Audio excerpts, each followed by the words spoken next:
tu užaugai su Žalgiriu. O dabar padėk augti jam. Tapk Žalgirio garbės klubo nariu. žalgirioklubas.lt. Būk Žalgiris. Sveiki. Praėjusią savaitę Realui pralaimėję žalgiriečiai įpusėjo pasirodymą antrajame Eurolygos etape. Kol kas turime tik vieną pergalę, tačiau šį skaičių galima būtų greitai padidinti. Galbūt tai pavyks jau šią savaitę, penktadienį, kai Vokietijoje žaisime su Bayerno krepšininkais. Apie Žalgirio padėtį ir būsimas rungtynes pakalbėsime su Mindaugu Arlausku, tai yra buvęs žalgirietis, o dabar krepšinio treneris. Vėliau čia studijoje pasirodys Žalgirio treneris Evaldas Beržininkaitis, na, o pabaigai užsuks Tadas Klimavičius. Važiuojam. Sveiki, treneri. Sveiki.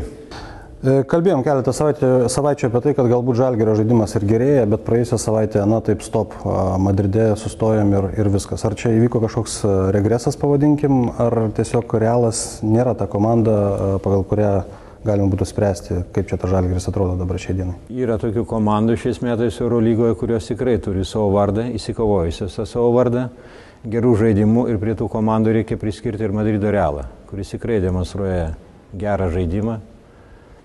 Jam niekas neįkanda praktiškai Realui. Na ir vertinti žaidimą Žalgirio su Realu yra tikrai sudėtinga. Na, turbūt reikia pripažinti, kad laimėti prieš Realą galima tik tada, kai Realui kažkas tai nesiseka, ar ne? Tikrai taip. Reikia ypatingo nesisekimo jų komandai ir sekimosi mūsų komandai. Bet dabar tos kalbos ne iš piršto laužtos, kad Žalgirio žaidimas šiek tiek, tikrai, galima sakyti, gerėja, ar net su Lokomotyvu neprastos rungtynės buvo išvyko su Makabi namuose, galų gale pergalė pirmą iškovota, tas judėjimas į priekį pastebimas aikštelėje. Blykstelėjimai žaidimai yra tas pagerėjimas žaidimo, bet tikrai norisi daugiau. Ypatingai aš asmeniškai norėčiau, kad daugiau jaunimas reikštųsi. Jiem duotas tikrai neeilinis šansas šį sezoną, tikrai neeilinis. Prie savęs turi tokius krepšinio meistrus kaip Jankūnas, Jasikevičius, Jeftokas, kurie, kaip sakant, krepšinėje moka viską praktiškai. Tai šitą turi išnaudoti jaunimas, imti visą, kas geriausia iš jų. Galbūt tas vyresni tie krepšininkai užgožia, šiek tiek neleidžia prasiskleisti, nes bet kokiu atveju. Čia ir jaunimas turi pasireikšti, kad neužgožtų tie pagyvenę krepšininkai, patyrę, gal aš pasakiau, gal neįsižeisiu vyresni krepšininkai, nepagyvenę, bet patyrę krepšininkai. Reikia naudoti šitą progą, pasimti visą, kas geriausia iš jų ir aišku, rodyti savo nagiukus, dantis, kabintis į tą žaidimą, įsikovoti žaidimo laiką, kad treneris jais pasitikėtų. Parodyti pirmiausia treniruoti, kad jie tikrai užsitarnautų tą vardą, kad galėtų aikštelį praleisti kuo daugiau laiko. Tai yra tikrai dėkingas tam sezonas. Pirmosios rungtynės su Bayernu buvo tokios skaudžios, ne tiek gal skirtumo prasme, bet to, kad jau vilėmės, kad galbūt šitose mes jau nugalėsim. Kaip čia dabar šią savaitę įvyks? Kokį įspūdį padaro apskritai Bayerno komanda? Tokį brandų krepšinį, ar negalima sakyti? Jie neturi kažkokią tai išsišokančių labai lyderių kaip Realas? Neturi, bet žaidžia solidų krepšinį. Paskutinėje pergalė taip pat parodė. Laimėjo prieš tokią komandą irgi, skaitykim, gero lygio komandą Kubanė, tai šitą reiškia, rezultatas geras. Bet kad nugalėtoje, pasakyti, kas nugalės šiuose rungtynėse, aš nedrįšiu. Tikrai Žalgiris turi šansų jos nugalėti. Tos stipriosios pusės gal kur buvo neišnaudojamas, kol kas Žalgirio. Pastebėt kažką tai tokio? Šitoj vietoj vyrai dar padirbėtų ir galbūt jau kažkas tai būtų rezultatai. Kažko tokio įskirti gal negalėčiau. Aš laukiu dar, kad Jasikevičius labiau, kaip sakant, atsigautų. Aš manau, kad tikrai yra pakankamai solidus trenerių štabas. Žmonių jie padaro tikrai išvadas, tikrai reikalingas, geras ir mano patarimai gali jiem ir nepadėti tikrai. Man atrodo, jie tikrai pakankamai pasiruošę, kad padarytų išvadas ir laimėtų šitas svarbės sekančias rungtynės. Turbūt reikia pripažinti, kad gal tas ir Žalgirio žaidimo pagerėjimas, jeigu jis jau toks yra, truputį priklauso ir nuo to, kad kai kurie žaidėjai geriau tiesiog pradėjo žaisti individualiai, ar ne, ir Jankūnas jau geriau šiek tiek atrodo čia antrame etape, ir Jeftokas, ir štai galų gale ir Pocius šiek tiek sužaidė, ne praėjusios rungtynės, bet tas kelios rungtynės buvo neblogos. Dabar toks kaip ir tarpelis, tarpelis simbolinis gaunasi, vis tiek varžybos vyksta, bet prasideda antras ratas. Koks tikslas galėtų būti tam antrojo etapo ratui, ką mes ten turėtume nuveikti? Nesinorėtų skaičiuotas pergalės, kiek čia mums jų reiktų dar, kad išeit, nors mes ir turim tokių galimybių dar išeiti į kitą etapą. Tas pergalės sunku skaičiuoti. Pirmiausia, reikia galvoti apie sekančias rungtynės. Aš tai galvoju, kiekvienos rungtynės, kurias dabar žaisi, artimiausiai yra pačios svarbiausias. Ir po to, kai laimi šitas rungtynės, jau kažkaip tas skaičiavimas kitas prasideda jau. Į ateitį gal toli nereikia skaičiuoti. Susikaukim šitam rungtynėm, kokybiškai pasiruoškim tam rungtynėm ir lauksime pergalės. Na, aišku, tikėsimės, kad taip ir bus. Ačiū, sėkmės. Ačiū. Bayerno krepšininkai antrajame etape iškovojo 3 pergalės, 2 iš jų iškovotos namuose. Daugiau apie šią komandą pakalbėsime su Evaldu Beržininkaičiu. Sveiki, treneri. Sveiki, gyvi. Jūsų darbas ne tik varžovų žaidimo analizė, bet taip pat ir analizuoti, ką mes gerai, o dažniausiai ką blogai darom, turbūt tą svarbiausia pamatyti. Tai tos pirmosios rungtynės su Bayernu, kas ten buvo taip blogai, kad mes nelaimėjom? Blogai buvo tai, kad jie savo kibę gynybą mus išmušė iš ritmo, kada nutraukė mūsų derinius, kur mes turėjom atlikti perdavimą, ten jau, jie, kaip sakant, tą žaidėją buvo uždengę, neleido atlikti perdavimų, gal šiek tiek pasimetėm, klaidų pasipylė nemažai ir čia buvo pagrindinė priežastis, kodėl mes pralaimėjome. Jie ne tik gintis moka, bet ir prieš tai jau kalbėjome, kad Eurolygoje pasižymė tikrai neblogų žaidimų, statistika labai pagirtina ir vėl išlieka ir antrajame etape geriausiai dėl kamuolių kovojančią komandą. Kas tie žaidėjai, apie kuriuos reiktų daugiausiai pakalbėti Bayerno gretose?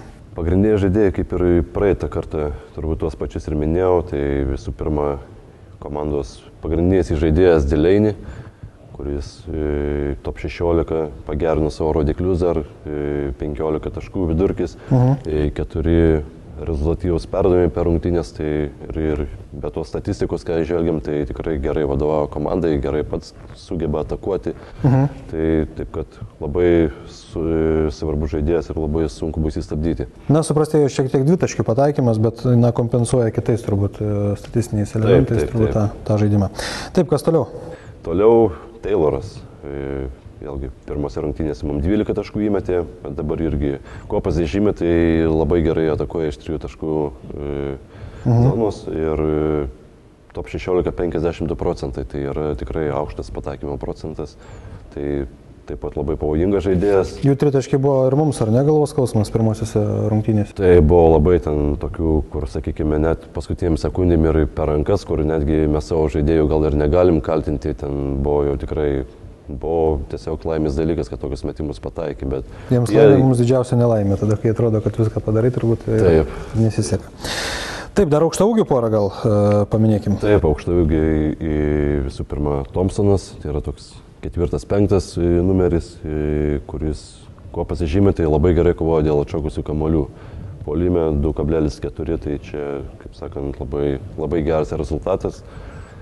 Ir sekantis žaidėjas yra Bryantas, kuris, kaip minėjau, toks labai, sakykime, stiprus atrodo, tvirtas, masyvus žaidėjas jo, bet jisai su savo kūnu sugeba gerai po krepšių užsiimti pozicijas, pasistumdyti ir plus jisai pavojingas ant tritaškio linijos. Tai čia vėlgi ištraukia mūsų didelius žaidėjus iš po krepšio, čia yra, kaip sakant, Na, taip pat labai gerai kovoja dėl kamuolių, puolime, tiek po savo krepšių ir taip gaunasi toks rezultatas, kad Bayernas vienas iš geriausiai dėl kamuolių kovojančių komandų yra. Tai gal galima būtų pamatyti, kaip tie žaidėjai atrodo aikštelėje. Taip, parodysiu vieną derinį, kuris turi 3 skirtingus variantus. Matome pirmą variantą, pirmas atsivaręs kamuolį paduoda į kraštą ir kerta po krepšių. Po krepšių iš karto ateina jam užtvara ir tuo pat metu antras, trečias eina dideliam irgi stato užtvarą. Tada ateina pasiimti kamuolį iš rankų, vadinama, kaip sakoma, handoff situacija ir tada tiesiog su dideliu žaidžia 2 prieš 2. Šafarcikas 2 taškai. Kitas variantas, vėlgi pradžia ta pati, atiduoda kamuolį į kraštą, kerta po krepšių ir kaip pirmai matėme išėjo per šitą pusę, čia buvo užtvara, dabar išeina į priešingą pusę. Vėlgi perdavimas iš rankų ir tada ateina užtvara vėlgi su dideliu. Baigėsi taip pat, tai, ta prasme, žaidimas 2 prieš 2. Jau kilintą variantą matysim, tai turbūt dažnai ir žaidžia šitą derinį, ar ne? Aikštelė galima dažnai. Taip, paskutiniu metu tai yra jų daugiausia žaidžiamas derinys. Ir, sakau, ir tikimės, esam pasiruošę, kad ir prieš mus jį taip pat daug naudos. Ir trečias variantas šio derinio, vėlgi pradžia ta pati. Pirmas kerta po krepšiu ir dabar jau ne jam užtvara, kaip prieš tai buvo, bet viena užtvara iš didelio, antra iš pirmo ir dar 5 eina statyti užtvarą, šiuo atveju Benzingui, kuris per tas užtvaras kerta į priešingą pusę. Žinom, kad Benzingas gali pataikyti, tai jeigu jisai išėjęs, sakykime, jo gynėjas užstriks už užtvaros, jisai išėjęs gali mesti į krepšį iš karto. Jeigu ne, aišku, kaip ir daugelį derinių, jie stengiasi įvesti kamuolį Bryantui po krepšiu, kuris ten jau, kaip sakom, žino, ką reikia daryti su kamuoliu. Tai va, 3 skirtingi variantai, kurie tikrai labai daug naudoja per rungtynes. O treneri, mes čia matėm lyg ir vieną derinį, ar ne, tik tų variantų 3, gal dar yra ten pas jų ir daugiau, dar 4, 5 prie to paties, ar vis tik tos 3 kryptis, kurią paskui kamuolys gali pajudėti? Jeigu kalbėsime apie šitą derinį, kurį matėme, tai yra 3, kol kas 3 iki mūsų rungtynių, galbūt ir bus daugiau, nes tarkim, per pirmas rungtynės, kai mes žaidėm su jais, tai šitų visų variantų buvo tik tai vienas. Tai jie dar išrado per tą laiką, ar ne? Taip, išrado ir, kad žinau, gal iki čia po poros dienų, kiek bus rungtynės, gal išras dar vieną. Tai... O sakykit, matom, žaidėjai elgėsi aikštelė taip natūraliai atlikdami tos derinius. Žino, kur kas stovėti, dabar per tą trumpą laiką, per pirmąjį ratą, antrojo etapo išrado dar 2 variantus. Nebūna taip, kad susimaišo, kaip jie taip viską greitai išmoksta, ar čia nėra didelis mokslas? Na, čia nėra taip, kad nesusimaišo, būna ir to, kad klaidų tokių pasitaiko, bet ypač kada įvedi naują derinį, bet kadangi čia, kaip minėjau, jie žaidė jį anksčiau, čia truputį tik tai tokių kaip ir, pasakykime, kitokių variantų, ką darome ir mes, ir kitos komandos, vis tiek visos kažką tai turėjome naujo visą sezoną, tuo pačiu, kaip sakant, bagažų netemsi. Tai tiesiog, sakau, pasitaiko ir klaidų, bet tam ir yra treniruotės, kad tuos derinius atidirbinėtum, kad mažintum klaidų skaičių, kad gerintum tarpusavio supratimą. Tai taip ir vyksta viskas. Tai Bayerno komandoje tas tarpusavio supratimas ir susižaidimas ir derinių atlikimas lyginant su kitom Eurolygos komandom, kaip jis labai pavyzdingai, pagirtinai? Sakyčiau pavyzdingai ir pagirtinai, nes visgi vėl pasikartos, kaip praeitą kartą jų treneris yra Pesičius, kuris neatleis jiems, sakykime, kvailų klaidų ar kažkokiu tai... Teks klopėti ant žirnių, naktį ten treniruotis ir taip toliau, ar ne? Nu, tikėsimės, kad taip ir bus po tų rungtynių, kurias Bayernas sužais su Žalgiriu. Tikimės ir mes. Vienas iš tų žmonių, kuriam tikrai teks kovoti su galingais Bayerno krepšininkais, tai yra Tadas Klimavičius. Jis jau mūsų studijoje. Sveikas, Tadai. Labas vakaras. Na, tas pralaimėjimas toks, pavadinkim jį skaudžiu Realui. Kaip jis veikia senbuvius komandos, tokius patyrusius žaidėjus, tai prie tokių irgi galima jau priskirti tikrai lyginant su visa komanda. Ar iš Ispanijos parsivežėt po gyrą pririštą prie kojos, ar šiaip viskas tvarkoja, tiesiog reikia susikoncentruoti ties sekančiam rungtynėm? Nu, iš Ispanijos tai ne gyrą prasivežėm, o malkų mašiną, galim sakyti. Jeigu rimčiau, tai labai skaudus toksai. Kad ir kaip bandėm ten, ruošėmės tom varžybom, bandėm susikaupti, bet, žinai, vis tiek komanda yra aukštesnio lygio. Ten tokias atkarpas atrodo lyg ir neblogai žaidė, bet tik kelios klaidos, jei viską nubėga greitai, sumeta, atrodo ten žaibiškų greičių ir žiūri rezultatą šoktelį nuo 7 iki 27. Žinai. Na, Realas klaidų neatleidžia, ar ne? Bet turbūt viskas, sužaidėm ir taškas, nebekalbam daugiau apie tas rungtynes, turbūt tokia filosofija rungtynėje. Stengiamės kuo greičiau pamiršti. Tai kažkokių pamokų, na, aišku, pamiršti reikia, o pamokų po pirmųjų rungtynių su Bayernu liko turbūt, ar ne? Koks nusiteikimas šiom rungtynėm dabar, ką reikia padaryti Vokietijoje? Bayernas, aišku, yra kitas varžovas, tuo labiau, kad mes pralošėm pirmas varžybas namuose, kurios, pasakysiu taip, tikėjomės, kad tikrai laimėsim kažkaip, o dabar toks bus norėtųsi revanšo, žinai, Vokietijoje. Na, aišku, tikėsimės, kad tai bus. Priminsiu, kad paskutinį kartą, kai kalbėjom čia studijoje su tavim, tai norėjai pirmos pergalės svečiuose, kaip tik buvo prieš Brose Baskets komandą, kita Vokietijos, nu, tai gal dabar taip ir pasuksim tą linkmę. O kaip krepšininkai, ar, na, tų šansų mes teorinių dar turim patekti į kitą etapą, ar skaičiuojate, ten dėliojat lentelės kažkokias braižot, persirinkimo kambaryje ant sienos, ten minus tiek, plus tą, ką čia reikia dar padaryti, ką čia nugalėti? Kaip pasakyti, dabar svarbiausias mums yra šios varžybos ateinančios. Negali galvoti apie visą, pasiskaičiuoji, aišku, pasižiūrai, su kuo gali žaisti, ko ten prieš ką gali tikrai laimėti, žinai, bet... Maloniau šansų yra, ar ne žaisti? Maloniau yra, aišku. Na, aišku, šansų turi Eurolygoje turbūt dar visos komandos patekti į kitą etapą, tačiau ją grupėje čia itin atkakli kova, dar ir Fenerbahčė už borto kol kas, ir Anadolu Efes, ir Unikaha, visos jos gali pakilti. Turbūt kova tokia neeilinė, negalima pasakyti grupėje, na ir šiemet tokių pretendentų patekti į kitą etapą yra. Taip, labai daug ir neaišku dabar, kas ten iki paskutinių varžybų, manau, bus ta grupėje tokia slidi. Šią savaitę taip pat vyksta daug įdomių rungtynių. Beje, Panathinaikos Olimpiako žaidė praėjusią savaitę, laimėjo Panathinaikosas, tau teko žaisti Graikijoje. Kalbama, kad ten jau derbiai, jau ten jau ypatingi būna, kai Panathinaikosas Olimpiakos sužaidžia. Ar iš ties Graikijoje ta atmosfera yra tokia išskirtinė? Nu, taip, kažkas panašaus vyksta pas mus irgi, Rytas Žalgiris, bet tenais, aišku, tos mūšis vyksta ir žaikštelės ribų ten. Ir gali kiekvienose turbūt varžybose susimuša, susidaužo, išlaužo kėdės, padega, ką nors, nu tokie, žinai. Na, visokių... Pas mus ramiau, galim sakyti, tai jau... Skraidančių objektų ten pas juos dar aikštelė ir nebūna dažnai. Na, pas mus irgi yra to buvo, bet ačiū Dievui jau senokai. Tvarkoj, gerai, šią savaitę grupėje žaidžia Laboralis su Unikaha. Rungtynės galbūt įdomios tuo, kad debiutuoja Lamaras Sodomas su Laboralio komanda. Ir įmanoma, kad jis kažką nuveiktų? Atėjęs šiaip, iš NBA, net nežaidęs paskutinis. Labai įdomu pažiūrėti, kokia jisai bus sportinėje formoje, iš tikrųjų daug nežaidęs ir kitas dalykas, tai čia Europos krepšinis, ne NBA, žinai, vis tiek skiriasi labai stipriai ir kaip jis pritaps, kaip treneris išnaudos, bus labai įdomu pažiūrėti tas varžybas. O ko Amerikos krepšininkam rungtyniavusiam NBA sudėtinga pritapti prie Europos krepšinio? Kas žingsniai, dar kažkas? Nu, vienas dalykas žingsniai, kitas dalykas jau čia, žinai, ir gynybos daugiau reikia stipresnės ir... Nu taip, kol neprasideda atkrintamosios visi rankos kišenės. Varžybų daug, jie, žinai, ten nepergyvena, lošia, pralošia, kitos ateina rytoj, nėra kada galvo, žinai, va čia jau tiek treneriai, tiek žaidėjai tas varžybas vertina daug svarbiau ir... Ne, Laboralius turi didesnį įtaką. Paskutinis grupėje Laboralius šiai dienai. Taip, Fenerbahčė Ulkė ir namuose žaidžia su Olimpiakosu. Kaip ten baigsis? Nežinau. Komandos tikrai apylygės ir abi dvi norės pergalės, aišku, o Ulkė jos labiau reikia.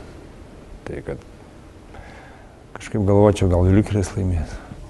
Na, žiūrėsim, kaip ten bus. Mūsų grupė, F grupė, praėjusią savaitę toks įdomus rezultatas užfiksuotas Maskvoje. Na, mes kalbėjom, kad Žalgiris ir Realas šiai dienai bent jau truputį kito lygio komandos yra ir labai sudėtinga prieš Realą laimėti. Tuo metu Maccabi pralaimėjo CSKA net 35 taškų skirtumų. Kas ten tokio galėjo įvykti, kad, na, Maccabi jau atrodo to paties kalibro kaip ir CSKA komanda, arba bent jau labai panašaus? Nu taip, aš tas rungtynių nemačiau, bet nežinau, ar Sofoklis žaidė ar ne, bet jeigu nežaidė, tai jie turbūt turėjo labai problemą didelę po krepšiu. Nes Karstičius neeilinė dabar, ne, figūra. Taip, turėjo būti sunku.